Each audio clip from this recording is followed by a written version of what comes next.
plays against the team with the shortest victory time. Currently, Cloud9 have a combined victory time of 53 minutes. Rogue have a combined victory time of 32, they've only won one game. Right. And FPX are 1 hour, 11 minutes. So if Rogue want to get into the upper bracket of that three-way tie, they have to win this game in 21 minutes or less. Easy.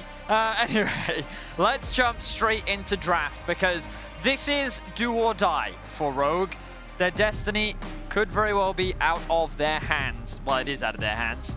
But they need this win. And FPX, if they can get a win here, then their chances of making the quarterfinals suddenly get a lot higher because they need Damwon to win. So, without further ado, let's talk about what has been locked in because it's been a lot. Lucian Nami in the bot lane for Rogue with a LeBlanc in the mid lane for Larssen. So, when you talk about meta, when you talk about power picks, Rogue has gotten a stack of them, whereas FPX are answering with something we've seen a few times now into the Lucian and Nami, which is this Aphelios and Lulu, a lane that can actually get prio, a lane that can trade in the 2 versus 2 and also scales incredibly well. On top of that, Tian is on his champion. Yep. He has a skin for this. This guy is very talented on the champion, and Lee Sin, for LPL players, LPL junglers in particular, is a terrifying prospect. So, Rogue seem to have gotten what they want, but FPX have answered in kind. As an EU fan, we've been on the wrong side of Tian's Lee Sin in the past. We'll see how well he can pilot it here. Of course, if they win, if FPX win this game, they guarantee themselves at least a tiebreaker 4-second spot. And if C9 are unable to beat Damwon, they would just take second seed out of the group no matter what. Xin Zhao banned away in the second phase alongside the Malzahar being removed from Doinby's pool. I like the removal with the amount of dashes. You know, Larssen wanted to get in on this LeBlanc, get rid of the Malzahar. Doinby's already shown us that he can play it at this Worlds. I wonder if Rogue will also ban Lissandra. With Aurelia gone, Mal's gone, Ryze gone, and TF gone. Oh, they're going to remove the Galley. Okay. So what will... Oh, the immediate Sylas lock in. Now, of course, this can be flexed between top and mid lane, but Doinby is going to lock that in, I assume, for mid, for now. Let's see what the counter pick will be for Noguri. Remember that last time around, he played Jace into Odoamne's Rumble, and he did a very good job. He did a very, very good job. But it seems that Odoamne is once again going to put himself back on the Jace, the safe top side, and the Fiddle is going to come through for Rogue. That sound of defeat already, Medic. It's not defeat, it's just, I remember what they put me through last time they played the Fiddlesticks, and I'm not sure I can cope with it, but we'll see how inspired they would use this as he locks it in for the second time in the tournament. Kennen, the final pick, going over to FPX.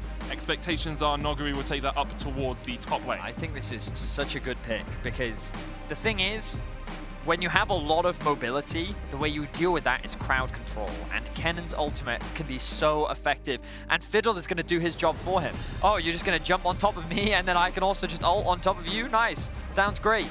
It's going to be some intense team fighting, and remember, Sylas can steal away Fiddle's ultimate as well. And while he doesn't have that many other great I suppose Nami ultimate is pretty good. Lucian, the culling also with AP scaling can also be pretty terrifying. I think FPX are a pretty solid draft. 2 of the 5 also have World Championships. I love referencing this. Like, there are so many World Champions in this group. It's crazy. So many talented players. And, like, you have to be honest, what we've been seeing from Rogue recently has not been stellar. They seem to have gone back to comfort. They've gotten themselves a strong 2v2 in the bot side of the map. They have Odoamne on something that he can play relatively safe on. They have Inspired on his Fiddlesticks, but you're going against Tian's Lee Sin. FPX have not won a game yet today, and you know that they are hungry for blood. They do not want to get knocked out at the group stage. You know who else hasn't won a game yet today either? It's Rogue. Okay, great. The 2 teams who are 0-2 on the day so far, looking for their first win of the day and looking for that final spot in the quarterfinals. Damwon Kia well and clear of everyone else in this group. Rogue and FPX alongside C9 fighting for that second place. Well, this is it. Do or die. Of course, as a reminder, FPX, if they lose this game, it's still not the worst situation for them, because they become Damwon fans. Yeah. And then all they need is Damwon to beat Cloud9. And then, if I understand this correctly, they will get a tiebreaker versus well, you get the 3-way tiebreaker, right? That's the situation. Yes. No. So if FPX lose this and Damwon beat C9, we get the 3-way tie at 2 and 4. Yes. If FPX win and Cloud9 lose, FPX are through. FPX through. If FPX win and Cloud9 win, we play a single tiebreaker between the two teams. So basically, FPX they have good chances. So if FPX win this, they have at least a tiebreaker. If they lose this, they have at least. Oh, thank you for bringing up the standings. Not guaranteed that they have a tiebreaker. Yes. But of course, you're then you're then expecting Damwon to lose. Yeah. So it's happened before. Yeah, true. They did go 5-1 last year as well. So we'll have to wait and see. But in any case, for Rogue, it's a lot more dire. If they lose, they're out. Really simple for them. And if they win, then fate is not in their hands. We're not going to keep explaining this because right now, what matters is the performance of both these teams in this game. Neither of them have had the best day, but this is for all the marbles. So what will the pathing be?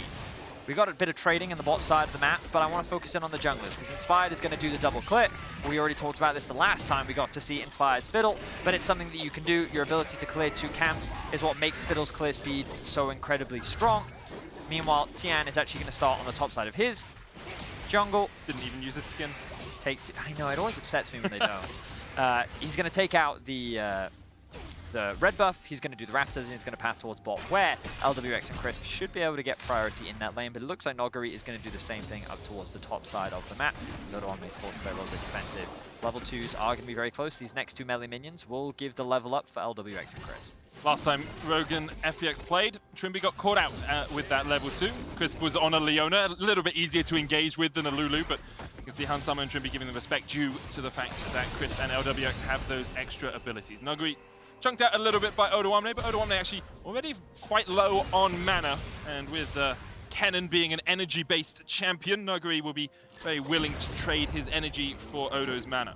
Odo is likely going to be forced to back soon because Noguri just popped his health potion just now, and having level 3 and also having a huge health advantage means that it's going to be very difficult to deal with in the straight up 1v1, especially with Odo, as you already said, being very low on mana. Tian, though, working towards the bot side of the map. It's going to be a trade of jungle sides. Inspired can just use the fact that he has mid-prio in order to secure that top scuttle. And the good news for Inspired is he's not going to lose his camps at level 3. Rogue tend to have a much more solid early game when Inspired is uninterrupted on his first clear. Sure. Something that is very often looked at as a way to shut down Rogue is say, okay, Inspired, we're going to invade you somewhere. We're going to take away a camp, going to take away your Krugs, just going to deny you something, and it can put Rogue very much on the back foot. Here, Inspired has got the full clear. He's gone up towards that top side Scuttle Crab. Tian already about 3/4 of the way through his base, and he will have a little bit of an advantage in terms of coming out back onto the map. Tian, I like what he did there, basically just hovering, because he was like, in the event that Inspired did a topside clear towards bot, there's a chance there could be a gank, so I'm just going to sit just slightly outside of vision, and if he shows up, then I'm prepared and ready. So good job by Tian. He's going to go back to base. He will be down to camp, of course, because Inspired did a full clear from bot side up through to top, and his Raptors are now already back alive, which means that Inspired, in theory, if they just keep farming the way that they are, he should be able to get that level 5, level 6 just that bit ahead. But meanwhile, when we kind of look across the lanes, everything pretty even across the board, except for Larssen in the mid lane, who's actually putting a lot of pressure down in the 1v1. And that's one thing I will say about Larssen. We criticize some of his impact in the game, but his laning has been pretty reliable. It's simply a matter of he hasn't been able to translate many of those leads into big dominating victories or impacts so far in the tournament. With that ward across the wall, he will be able to spot out the fact that Tian was in the area. LWX gets the root down here onto Trimby, who's ignited, and Trimby's just down. No heal on the side of Rogue. Trimby oversteps. And another 2v2 kill. You talked about it, Medic. The last time that they met, it was Crisp and LWX that killed Trimby, and now they just go and do it again. Inspired hovering around looking for a potential gank, but it's not going to result in anything. Trimby still has all of his summoners up, and FPX find themselves with first blood. You can see Rogue thinking, because they landed the Aqua Prism onto LWX, that they could trade in, but Help Pick's shield plus the Guardian shield is an effective, 300, 400 HP on this Aphelios. There's the bubble. You think you can go in. And they just got level 4 as well, so they have that extra point in the skill. He has 2 great guns for it as well. The damage is relentless. And while it is Crisp that ends up picking it up, you can see the frustration on Trimby's face. Rogue not off to the best start. Not the biggest goal discrepancy, but with a Vamp Scepter already picked up LWX, That's going to give him a lot more control over the 2v2 in the bot side of the map. So now, junglers are continuing to clear. We keep our eyes on the Drakes, which could be a potential option for Tian, considering this wave is going to... Oh, actually, it's frozen underneath the tower. This wave is in a horrible spot for Hansama right now. Very difficult for them to reset that. Actually, looks like Crisp is working his way up the river. Tian down. I mean, yeah, leave him. Bottom side as well. Yeah, he's very happy just to farm this one up underneath the tower. It will now start to slow push, because you can see the cannon minions just about to drop. That wave is now stacking up, but the damage is done. You can already see an advantage starting to be built, and there was that small window, as you rightly said, where Crisp could look for a bit of a roam. So props to the FPX bot lane, doing a great job here in the 2 versus 2. And it's the third or fourth time we've seen Trimby just struggle a little bit on the international stage. Of course, it is his first international competition. Last year when Mo came, it was Vander alongside Hansama. So not too surprised there were a few nerves, but when you're playing someone as squishy as Anami, you really need to make sure you're in the right position in these sort of trades.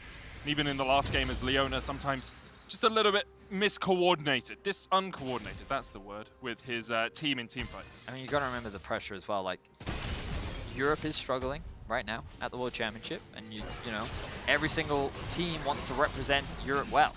Europe has a pretty good showing internationally. Yep. When you kind of look, I think the stat that I heard was out of the 10 World Championships, Europe has made 8 semifinals, which is pretty crazy when you think about the history of the World Championship. And of course, in recent years, it is LPL that has been dominating with, well, MSI victory just coming off the back of it. Damwon securing the title last year, but still Suning making it all the way to the final, and LPL kind of knocking themselves out. Like, the LPL is considered a premier region right now, with all 4 teams right now expected to make it out of groups, and you can imagine that the same sort of pressure is sitting on the shoulders of FPX. Duanby was touted as the best player coming to this tournament, considering his MVP performance. There we go. There's the Crow Storm inside, looking for Crisp underneath the tower, looking for LWX, but the exhaust comes out. There's the Guardian as well. Hansama low. LWX able to flash away. Trimby's gonna die. It's gone horribly wrong for Rogue and all kinds of right for FPX. Fly, Phoenix, fly, as LWX able to survive for another moment. Larssen will tank up a couple of tower shots. They're looking for Crisp here as well, but they're just throwing more and more resources down towards this bottom lane, and Duanby is here for the cleanup. Larssen and Hansama trying to get away. Larssen low on mana, should have enough for a distortion. Hansama the same with a dodge to the side. The culling comes out, Larssen has to flash. Oh my word. FPX's bot lane is just completely outplaying Rogue right now. The fact that this Lulu Aphelios was able to just tank up all that damage was massive. And I don't think Inspired actually got the fear off because of where he used the ultimate from, which means that so much utility was actually lost from that initial engage that he ends up dying to the tower. It was a poorly executed dive. FPX benefit once again, and now they're continuing to rack up the kills. So let's have a look at this. So I'm curious as to whether or not that fear did end up going up, because it applies when you come out of the fog of war. So he comes out here, yeah, no fear. So that double fear doesn't come through. That means Crisp can exhaust him, polymorph him, and shield LWX. All the meanwhile, the tower aggro then gets shared between the two. And LWX has perfect guns as well. Severin for all of that extra sustain. You can see Larssen does manage to get the kill in the end, but and has to expend his flash on the retreat here. It's very hard to dive a Lulu if you don't CC her, if you don't get rid of the polymorph, if you don't get rid of the shield. Now, if you don't get rid of the wild growth before you go for the fight. Whew. That's a tough one to watch. That was a tough one to watch. Not if you're an LPL fan, I'll give you that one. I mean, bunch of balls at home. It's like, hey guys, this is flipping great. I mean, but it's, yeah. In any case, right now, while Rogue do have the gold lead, they're getting a lot of this gold actually back from the plates they're securing. They were able to get these plates in the bot lane. The good news for Rogue is that they actually burn all the summoners down from this bot lane 2 versus 2. Now they've caught Crisp out. They don't want to overcommit, and that was a smart choice, considering Tian was sitting behind them. He, of course, secured the Herald as well, which means that they do have that as an option over the next few minutes. We will enter a slight moment of pause here in this game. Currently, Larssen about 20 CS up in the mid lane, continues to put that laning pressure down. They know there's no flash on WX, they know there's no flash on Crisp here, so Rogue are looking for a play down towards the bottom side. Inspired has flash, Crowstorm as a possibility. Tian is around the middle lane as Larssen dodges in, and now has to dodge away because Doinby and Tian are on the chase. Larssen, no flash, remember, from that culling in the bottom side, dodges to the side, there's the Crowstorm in the bottom lane as LWX will be killed off by Inspired. Larssen has been able to survive in the mid lane as well with a good distort away. However, this should be the Rift Herald coming down from Tian after you get a couple of plates. Now, Larssen's TP is going to be coming up soon, but as you rightly said, a lot of plates will be secured out. I'm not entirely sure whether or not they will be able to secure the entire tower, but they'll definitely get a lot of good damage down and a lot of gold into their back pockets. Important thing there from Doinby and Tian, walking back in to get that extra plate because the tower becomes tankier as you get through those plates. So FPX will be able to take down pretty much this entire tower. Tian looking for that final order. We'll take it. 11 minutes in. The gold now swings to the LPL representative. So this is really good news for FPX because even though Larssen had like a 20 CS lead in the 1v1 and also got a kill, all of that gold influx back is going to benefit Doinby a lot. Now Inspired, he snuck his way into the lane. Oh, don't have time. Oh, WX is dead again. Trimby takes it. Importantly, none of these kills have actually gone over to Hansame 003 on this Lucian, but what is happening in bot lane? I mean, that seemed like a big mistake from LWX, but we didn't get to see the lead up, so I'm not entirely sure. Now Inspired is just hovering around the top side of the map. If you guys do want to see what's happening in bot lane, proview.com/sports. You can keep your eyes down there the entire time. Aquaprism used onto Crisp once again. Tian is on his way down here. Hansama looking for the damage. Doesn't quite have it. Have to back away. Trimby. Tian going for the kick here, has the Dragon's Rage still up. The ultimate from the Lee Sin available. Ebb and Flow healing on Summer. There's the kick, and Trimby will sacrifice himself for this. Tian was looking for the AD carry, couldn't find him. Instead, just finds a little bit of a fish supper. I think Trimby could have just flashed there, is my opinion. But in any case, he doesn't. That will be another kill going over towards FPX. They will secure themselves the Drake as well, and they should be able to get themselves a couple plates in the bot lane. But look at Inspired, is hovering around the fog of war. It's a Crowstorm once again from Inspired. That's the angle he was looking for, and TP's coming out. They know there's no wild growth now for LWX. Flash about to come off cooldown, but you don't even use it. Larssen takes the kill. Tian takes the Drake. And this game is a lot bloodier than I expected, yep. Betty. Both teams really just going toe-to-toe. And that was just a good utilization of the teleport there from Rogue. They knew that Doinby had already invested his TP bot because he was the one that picked up the kill onto Trimby, and then Rogue are able to answer it back. So the gold's still pretty much dead even. The first items are starting to come through, mainly for Rogue, actually. You can see that first items completed for every member except for Trimby. Meanwhile, FPX still working towards those items. LWX investing in upgrading his boots early. Meanwhile, in the mid lane, oh yeah, look, Doinby just coming back out onto the map, still yet to get himself the Everfrost. So those kills kind of paying dividends for the side of Rogue. Also, Inspired running Futures Market, that's cool to see. Definitely helps on the Fiddlesticks being able to go back, get yourself that first item. Sorcerers early on, and then after that, getting to the Rocket Belt can help out your damage and your pressure in a fight a huge amount. You can see he's already finished off that Rocket Belt, getting to that Mythic just a little bit quicker. Hansama chunked out. And there's the Ebb and Flow, and now Tian's on his way. Doinby looking to turn this one as Hansama and Trimby are on the run. Both of them have the flash. TP only available for Odo Amne. Tian going in. Tidal Wave going wide. Tian looking for the damage. Sonic Wave dodged. Counter Tidal Wave. It's a Tsunami in the bottom lane as Hansama is left for the Wolves. FPX will collapse onto him. Meanwhile, Larssen can't dodge back because of the Polymorph, but is able to after it expires. So 4 people invested bot from FPX. They are able to get a kill, and they're able to punish the aggression coming out from Hansama and Trimby to equalize the kill score, but Rogue aren't really able to trade anything else on the map. Inspired just continuing to clear his camp. You can see Noguri respecting the potential of a dive top, but now that window has disappeared, so Inspired instead just going to continue to pick up farm. Actually quite ahead of Tian in terms of experience and farm, but equal in itemization for the time being. Inspired now moving into the lane, but you can see Crisp and Tian also hovering around the top side of the map. This ward will spot him out, which means that no play is going to come through. I'm also looking at all these wards in the bot lane and the potential for a TP from Noguri. Larssen, I think his logic was, the only reason why you'd engage on me is if you were planning on killing me. Yeah. So I mean, it's pretty good logic to sit with. Crisp Chunk to half HP with a single shot blast. Inspired and Odoamne will be able to walk this one away. However, Rogue may be looking for the collapse. No tidal wave on Trimby. Hansama has the culling. Tian walking down the river here. Should be able to just safeguard to Crisp if he so desires. Second Rift Herald of the game. Started up by Rogue, but immediately they cease going for it as Hansama looks for Crisp instead. Sonic Wave's going to hit the Wild Growth use as well. Tian going back in as LWX has a good position from the side here. Agro Prism will hit, and both teams will disengage. Hansama did have to burn his flash to get away from that. Yeah, he did. I don't know if he knew, well, he must not have known that Tian's ultimate was actually on cooldown during that small skirmish, which means that there was no way for Hansama to get kicked in, but Hansama's awareness was, if I get kicked in now, I will die, and that will be bad. So he chooses to flash instead. This will, of course, concede the Rift Herald. And you can see that Hansama's really trying not to slow down the aggression. I think the Inspired has been sitting in these bushes now for the last, like, 2 minutes, waiting for someone to overextend. And this could be the overextension. Doinby stepping forward. Crow Storm available for Inspired. They'll wait for him to dash in, and there they go. Doinby feared immediately. And Doinby is deadbeat. Inspired on a killing spree.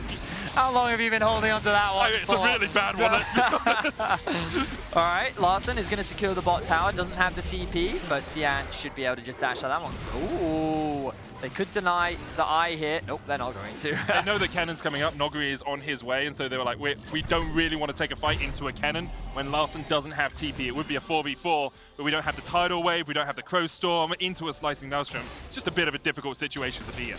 Okay, so credit to Inspired. He has been very active on the map with this Fiddlesticks. When he brought it out the last time against Darm1, they basically didn't let him clear his jungle camps, and he was very limited in what he could actually do on the map. But in this game, he's been allowed to farm, he's been allowed to set up ganks, and he's made use of the pressure that a lot of his lanes have been able to generate and have been finding successful lane ganks. You know, he sat in that brush top lane for like 2 minutes, but it really did end up paying off when they get themselves that kill onto Doinby. They didn't convert it into anything else though, and now the Dragon is spawning in 30 seconds. I imagine Inspired's ultimate will be up and available, but FPX are all in a great position themselves. Items are now being completed, TPs are up, and I expect some action to happen around this neutral. Importantly, shield bow available for LWX alongside the Wild Growth and his flash and exhaust, so he is going to be very healthy through this fight. Doinby has himself a stopwatch, so if that fiddle comes in, you can just pause the scary movie and wait for it to go away. So, the thing I will say is Rogue's comp has a lot of mobility. The Rogue's comp has a lot of mobility. So the thing I was thinking about is Kennen ultimate and Fiddle ultimate will be massive in the upcoming fights. But if FPX engage first, just trying to threaten the tower right now. We'll talk about this. Safeguards away Rift Herald. Chunked out just a little bit. Inspired came in to make sure that that tower couldn't fall. Rift Herald now down. Okay, so the main point that I want to get to is that Inspired's ultimate is going to be really important, but Rogue's ability to re-engage, if they can avoid the Slicing Maelstrom, I think is something that is worth keeping an eye on, because things like Lucian and LeBlanc and the Jace speed gates as well, there's a lot of dancing in and out you can do with this composition. So I think Noguri's positioning is going to be really, really important as to whether or not he can find an impactful ultimate that can swing the team fight. Rogue deciding to give up this dragon. They knew that FPX were in the area. Instead, they say, okay, we'll take some gold in the side lane. We'll get the tower in the top lane for Odoamne. FPX very happy to lap up that dragon and put it along that ocean in their column. Cloud Soul is the possibility in this game. Neither team, well, both teams will be happy with it, but it's not as impactful as something like an Infernal or an Ocean is often seen to be.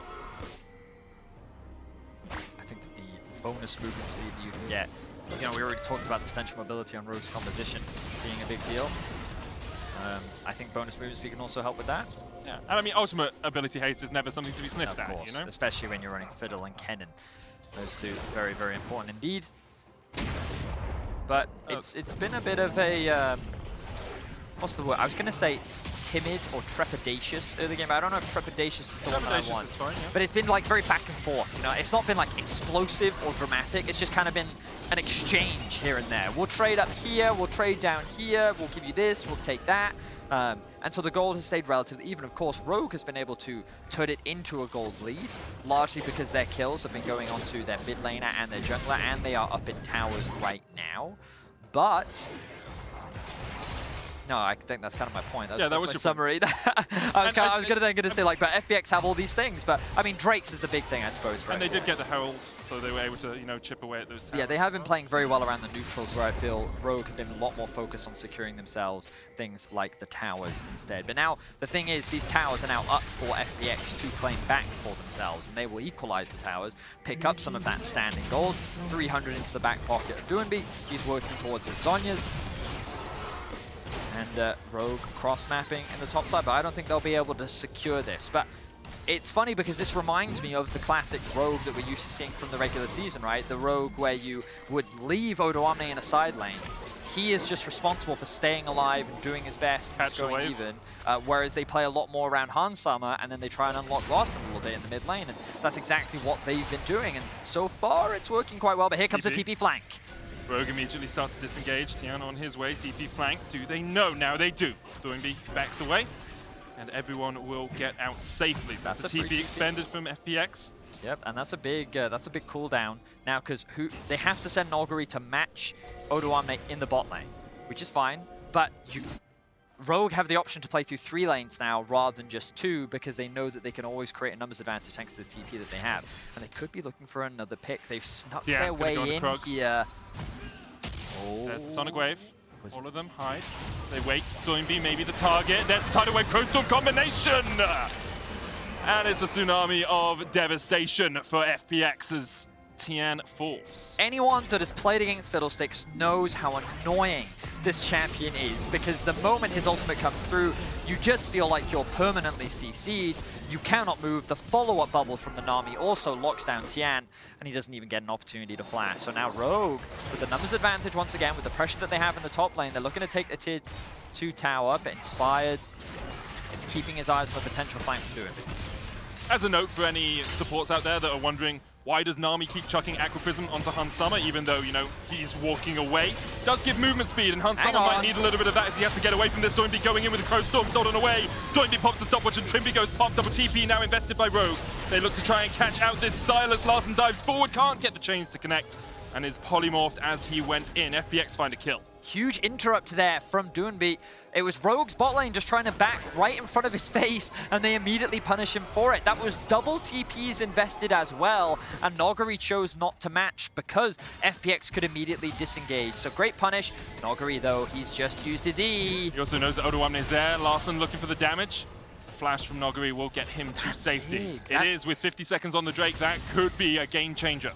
Cannon's flash is so pivotal to his success as a champion, because it gives you that access onto the backline, which is really what you need. When you're flanking, you can leverage your flash to be able to take these crazy paths in order to get behind. So I'm curious as to when Doinby actually used the ultimate, because that was the part that oh, so he interrupts it and then immediately throws it out, saying, you know what, I'm happy to stand in melee range with both of you. Good stopwatch here, because he knows that the culling could very well have killed him. And then Larson, he's a little afraid to overcommit because of Lulu, and so ends up not trading back the kill. He does get polymorphed as soon as he jumped in there. FPX showing there's still fight in them yet, even though Rogue were able to get a kill on the top side. FPX now strike back 2,000 gold between the two teams, and FPX in a very good position to continue stacking these Drakes. It feels like a very even game. I think it is. I mean, we're talking like 40,000 to 39,000 gold, like it's basically nothing between these teams. Yeah, and of course, right now you see Rogue with the kill score, lead rather, Rogue with the tower advantage, but FPX, I still feel like they have so many strong team fighting tools, in particular this Lulu, and it's this fiddle. Well, I talked about it earlier, but I think this fiddle is going to be so massive in determining the outcome of these fights. Can you get a good fear onto the support of FPX to mitigate what utility he can offer? Can Tian kick the fiddle away? What will the Kennen ultimate do? These team fights are going to be so crazy in FPX. They're going to start off the Baron. There are no blue trinkets left on the side of Rogue, and they have no vision. Starting to step forward. Larson's going to try and dodge in here. Ultra's coming out. Doinby was in the right position there. Tidal Wave coming out. Counter Tidal Wave used by Trimby. Doinby jumps onto Odoamne on the back line. Tian's going to go in there as well. Odoamne able to survive. But there's the fear! And here's the Crowstorm! Rogue look for the follow-up. Doinby able to assassinate one on the back line. And now it's on Hansama, Odoamne, and Larson to kill off LWX and Crisp. You've got no wild growth, you've got no flash, you've got no exhaust, you've got no life. LWX sniped by Odoamne. And Rogue come out ahead in the team fight. FPX try and use the Fog of War to get themselves a pick. And it looks close because Noguri's, oh, that was such a good Kennen ultimate. He was nearly able to swing it, but Larson was actually so healthy, and the moment you realize LeBlanc is alive, you realize that this team fight is not winnable. We've been talking so much about these team fights, and we finally get to see it. But Rogue, in this new Axe Effect replay, is just showing constant respect. A good ultimate there from Trimby. Doinby gets onto Odoni, but look, he gets kicked away. He gets taken to safety, and then the inspired ultimate. Two-man fear onto Crisp and LWX. I mean, he gets access onto the backline. Noguri does the same thing with his Kennen, and then it's just a range difference. Larson and Oduamne can leverage their strong poke. While they are a little afraid to check the Fog of War, they know that they can find themselves a couple kills, and while Chris does get away, Rogue walk away with a teamfight victory, and now a 4K gold lead. No Baron take for them off the back of it. They did get the Cloud Drake, though, stopping that stacking coming out from FPX. Let's look at where we are in terms of items. Muramana stacked up for Oduamne alongside that Eclipse. Double Void Staff complete on the side of Rogue with Inspired and Larson looking to chip away at the FPX health bars. So, Medic, let's very quickly remind people of the stakes of this game. If Rogue win, then they can create tiebreaker situations. It's not entirely up to them, because if Cloud9 can win later, then this whole tiebreaker situation can disappear. But you see that if Rogue win, they can create a tiebreaker situation. A three-way tiebreaker. If FPX win, then at minimum, they get themselves a tiebreaker out of the group. But Rogue need this win to stay in the competition. FPX still get more chances even if they lose. Very true. Unless, of course, C9 are able to take a win against Damwon in the next game, and then... Point is, these games are very interesting. Rogue are out if they lose. FPX can lose and still be in, but could lose and be out because of C9. We'll see how the North American third seed play for the rest of the day, because so far they have been exemplary. Tian called out by Hansama. There's the culling, but the minion wave will block it. Hansama has to settle for 40 gold instead of 300. Rogue, though, setting up here is Inspired, has the Crow Storm, doesn't have the vision that he'd want. LWX backing away.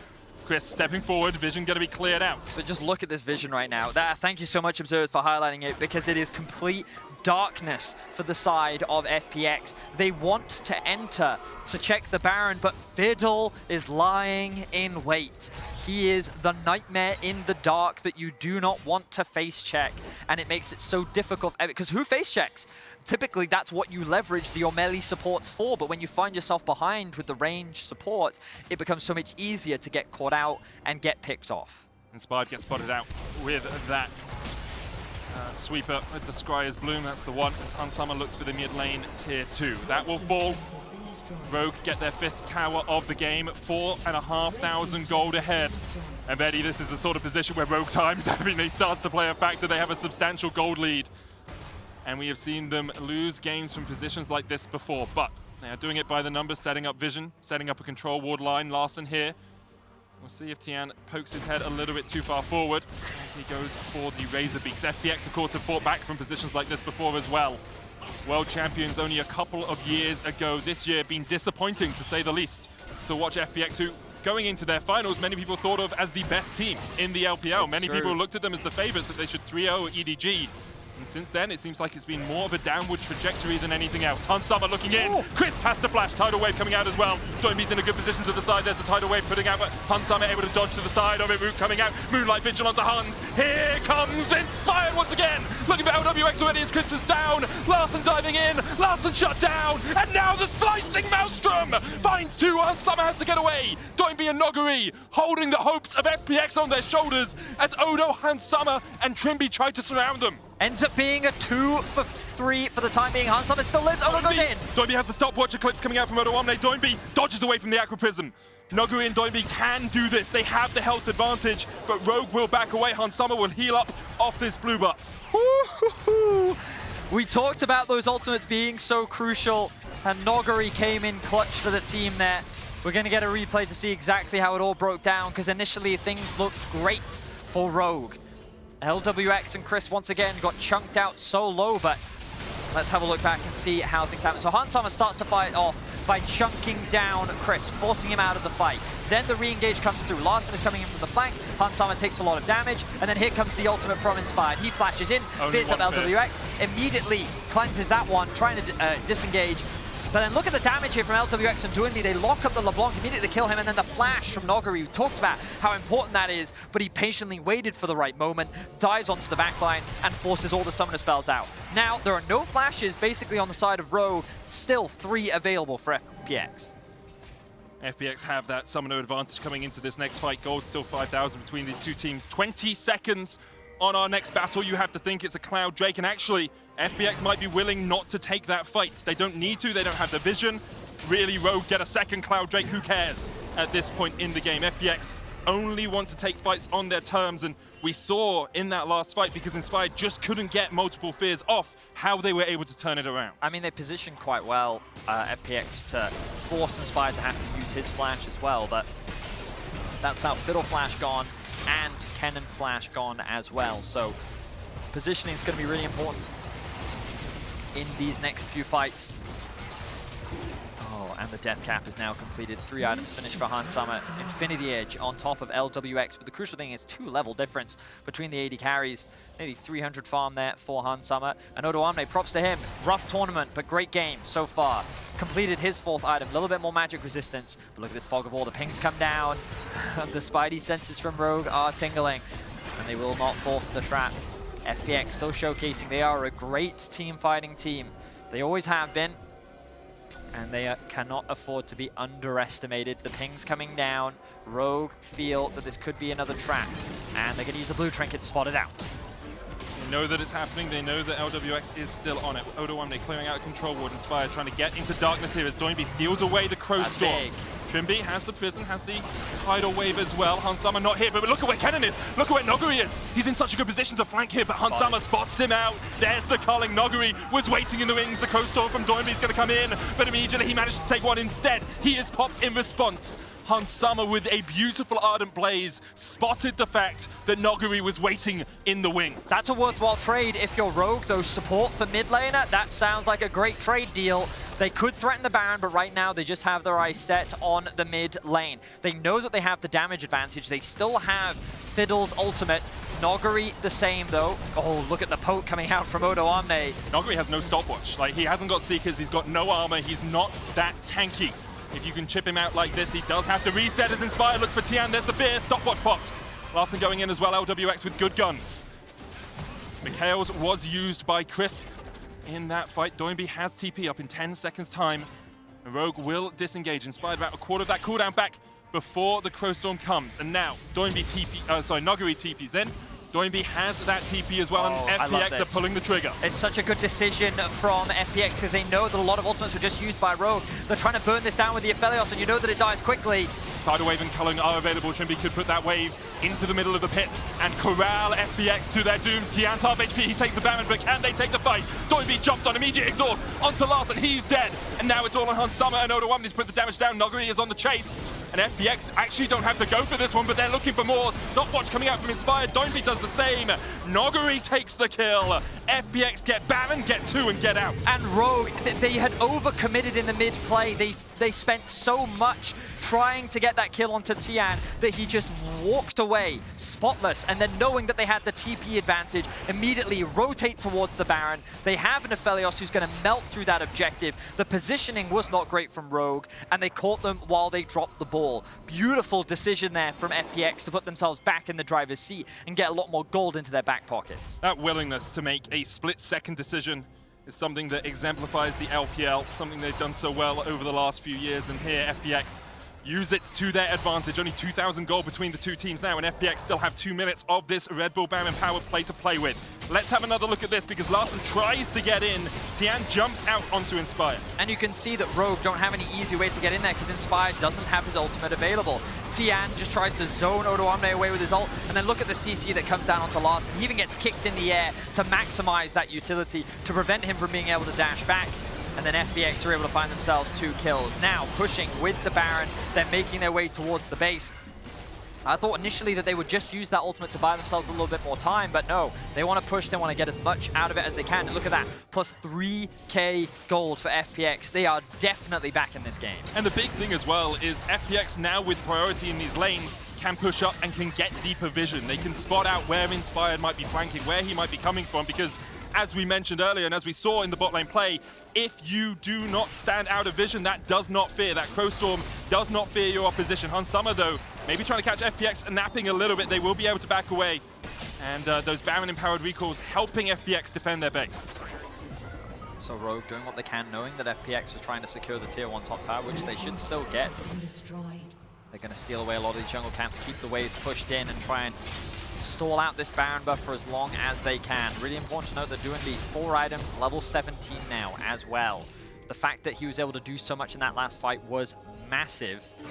And I think that the big player that FPX have their eyes on right now is Hansama. Level 16 on the Lucian, nearly full build. He is a terrifying damage dealer. Level 17 now.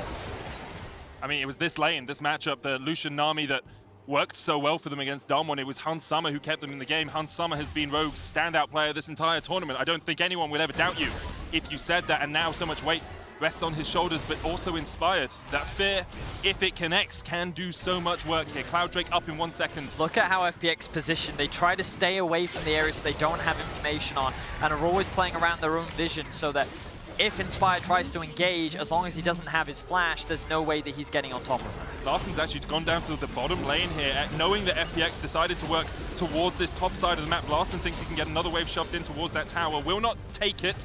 Instead, he backs away. And this is really big now, because the QS is now picked up for LWX. Also, you still have the Mikhails sitting in the back pocket of Crisp. So that fear power is now much weaker than it was earlier on. Inspired, he will still have a lot of damage at his disposal with the Void Staff being completed, but this Kennen is the other thing that is so terrifying to play into. Rogue's chances looked great. They looked really strong, but after losing the Baron, after FPX have reclaimed so much more control, it really does feel like FPX is the one driving this game. The game has been back and forth like a yo-yo, and now FPX, as you say, feel to be in the driver's seat, even though the gold is still in Rogue's advantage. Rogue, obviously, if they can find another one of those team fights from 10 minutes ago or so, they can win this game. You have to get a good fear off. You really have to catch Crisp in that fear. Otherwise, the QSS and the Mikhails will start to come up clutch for LWX. Thing is, this Lulu Aphelios, I think, is just so strong at this point in the game. Level 14 for Crisp, 16 for LWX, 4 items now completed on him with the Runans in his back pocket too. LWX is now such a massive damage dealer. Before, yes, his positioning, a lot of fights he just spent basically running away, getting poked out, but now I think that he has the utility to basically go to toe-to-toe with many of the people that are trying to dive on top of his face. So when you add a Lulu on top of that, FPX's team fighting is only going to get scarier and scarier. For now, Rogue is just looking to control the area of the Drake. There are no objectives on the map. The Baron spawns in about 1 minute and 5 seconds. I think that Inspire is looking to get level 16. So, final point in his ultimate, a lot more damage at his disposal. There's a ward sitting just around where Rogue's tier 1 would be in the middle lane that is giving them a lot of information, giving FPX a lot of information about how Rogue are positioning, how they're moving around the map. Also a potential flank ward as well. That's what I was thinking. Both Noguri and Doinby with the TPs. Same for Odoame and Larsen.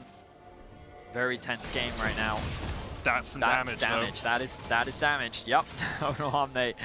I mean, it's the issue with not having too many tanky stats. Like LWX, Crisp, Noguri, all of them will take huge chunks from the accelerated shock blast. Now, 25 seconds on the Baron, Betty. They should still be able to get back to... And LWX can just heal all that. Watch. Here it comes. There it is. Oh, a single order. Oh, no, it's back. Yeah. Yeah. So LWX isn't too phased by that. And the thing with Infernum and Severum is people will see a single auto attack basically heal you to full, and it's actually 5 auto attacks, right? Because you're dusk waving and getting all of the Severum procs out of it. Larsen able to dodge away from this one. Crisp, whoa! That's support life for you, baby. As Crisp is chunked down to half, Larsen looking for the damage here onto Noguri. Doinby steals away the LeBlanc ultimate. Where is Inspired? He's in a good position. Very far away. I don't think this is a good position. No, he's going to go all the way around, Betty. Yeah. He's going to go all the way around. That's what he's looking for. LWX has to flash away. Hansama with the culling. Inspired. Out of vision. Now he steps forward into that control ward, and FPX will know where he is. Importantly, though, LWX, no flash now for this next fight. Baron going to be started up by Hansama. Warding Trinket in there. Cleared out. Inspired. Stepping into the darkness once again as Rogue start this I one don't up. think The wave in the, FPX yeah, it looks like FPX are just saying, okay, well, we've got a wave in the mid lane. We can just push for this, and Rogue they're may be just caught gonna- flat-footed. They're going to give up the Baron? Wait, No, they're not Rogue even going have to do stopped the it. Baron? They have to get back, because otherwise FPX could just walk this into their Nexus. FPX called Rogue's bluff. Rogue wanted them to fight, and FPX say, nah, we're cool. We can just go for the mid lane. Here comes Fiddle, look at Fiddle, look at Fiddle. Fiddle in a good position, crisp low. There's the wild growth. That's what they were waiting for. And here comes Fiddle once again. Dives onto the backline, looking for the damage here. Nogui is down. Crisp is down as well. And Rogue may have found their fight. They may have found the moment they were looking for. FPX run straight down the middle lane. And Rogue run them down. Massive team fight for Rogue as they end up acing FPX. And can they end? They're TPing up towards the top side. That is 50-second death timers. They have a wave at their disposal. Rogue is looking to make the tiebreaker world a reality. They are not going to give up getting out of this group just yet. C9, of course, could upset every European's hopes and dreams in the next game if they take down Damwon Kia. But if Rogue win here, they equalize at 2 and 4 with FPX and with Cloud9. The Nexus in their sights. 7 seconds on Chris, 15 on LWX. Do they have the wave? Do they have the time? Do they have the ability to take down this Nexus? Because I've seen Rogue over today struggle to do it, but today they fight back. FPX fall short. They make the decision to try and run down mid and end the game. And it is Inspired's Fiddle that comes from behind and is able to get the collapse.